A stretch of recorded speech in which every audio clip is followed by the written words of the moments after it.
Hey, what's up guys? In this video I'm going to be showing you how to use a rupee symbol on any keyboard. So whether you are using a Mac or Windows, it doesn't matter.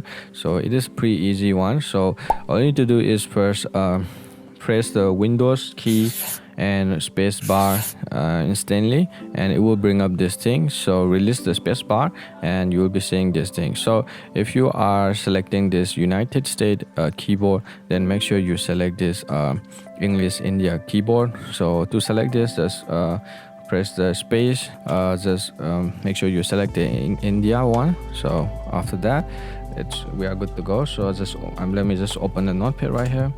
So to use a rupee symbol on your keyboard, all we have to do is press the Ctrl+Shift+4 on your keyboard, and we have successfully used the rupee symbol on our keyboard. So there it is guys, as an easy guide for typing out the rupee symbol for any keyboard.